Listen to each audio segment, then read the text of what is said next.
In this DevOps periodic table, there are more than 100 plus tools, and that's where the confusion begins. Everyone asks, which tool should I learn? Where do I start? And what is exactly required for a DevOps job? Let me make this very clear today. If you don't have the right skills in the right order, you cannot become a DevOps engineer, no matter how many tools you touch. 2026 has started, and one thing is very clear: cloud and DevOps are not slowing down. They are becoming more important than ever. Companies are moving aggressively towards cloud first architecture, automation, scalable, and secure system. And because of this, the demand for skilled cloud and DevOps engineer is increasing in 2026. Yes, competition exists, but the real problem is not lack of jobs. The real problem is lack of job ready engineers, and that's exactly where your opportunity is. And in this video, I am going to share with you a clear and practical DevOps roadmap that you can follow step by step to become a DevOps engineer. DevOps is not one tool. DevOps is a system where cloud, automation, security, CI/CD, and monitoring work together end to end. So let's build this in a right way. Step number one: understanding SDLC flow. You must clearly know how an idea becomes code, how code is built, tested, and deployed, and how it finally reaches the production environment. If you don't understand SDLC, DevOps will never make a sense. Now comes Linux. You must be comfortable with terminal usage, files, processes, permissions, and basic troubleshooting skills. Along with Linux, learn networking basics, the concept of IP addresses, ports, DNS, and how system communicates with each other in the backend. Remember guys, DevOps engineers live in terminals and not on the PowerPoint slides. Now let's talk about cloud. Because without cloud, you cannot simply become a DevOps engineer in 2026. As a DevOps engineer, these are non-negotiable concepts, which includes service model, that is infrastructure as a service, platform as a service, and software as a service. You must know when to use what and not just the definition. You need to also understand different deployment models, which includes public cloud, private cloud, and hybrid cloud. This helps you to understand enterprise architecture. Along with this, you must also understand what is a region, what is an availability zone, and why applications are deployed across multiple zones. This is the foundation of high availability and fault tolerance. Every cloud platform revolves around three main pillars: compute, where your application runs, storage, where your data is stored, and networking, how users access your application. If you understand these three pillars clearly, learning any cloud becomes very easy. Cloud security starts with identity and access management. You must understand what is users, roles, permission, and least privilege access, and why IAM is critical in production environment. This is important because most of the cloud breaches happen due to misconfigured access and not due to hacking. Companies expect engineers who understand real cloud infrastructure and not just theory or certification. Most people make one big mistake. They try to memorize every cloud service, but our goal is not to remember EC2, Lambda, or other 100 services. Your real goal is to become job ready and not certificate ready. Before choosing AWS, Azure, or GCP, you must first build a cloud mindset. You should understand why companies have moved from data centers to cloud, how cloud helps with scalability, cost, and reliability, how infrastructure is created on demand.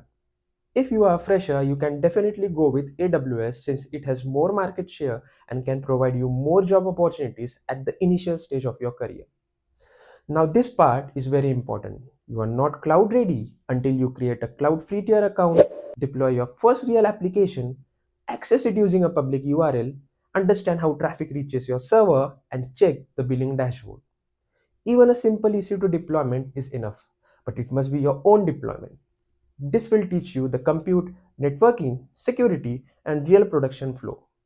This step removes the biggest fear. Can I actually deploy something? Let me be very clear over here, guys. Watching tutorials without practice will not help you. Jumping directly to the certifications will not help you. Copy pasting commands without understanding will not help you. Cloud skills comes only from hands-on practice. By the end of cloud learning, you should be able to confidently explain how your application is deployed and how users are accessing it, how security is applied, and how scalability works. You should be aware about how much it costed you. If you explain this, you are already ahead of 80% of the candidate. Once basics are clear, move towards the automation tool. You can start with Git and GitHub for source code management. Understand how source code is managed. Understand the branching strategy and how version control processing works. Then learn infrastructure as a code. There are multiple IAC tools present in market, but I would suggest you to start with Terraform. Understand how Terraform works and how we can write the Terraform templates. Once you know Terraform, you can create infrastructure without clicking the console. Next comes modern application architecture. Try to understand what is microservice and why monolithic applications don't scale well. Once you know this, start with containerization tool, that is Docker. Understand the difference between image and container. What is Dockerfile and how to run application in containers. Till this point, you have the idea about how Docker container work and will know the work challenges. Then start with Kubernetes. Understand the concept of pods, deployments, and services. Also, try to understand how application can scale up and the deployments can be done with zero downtime.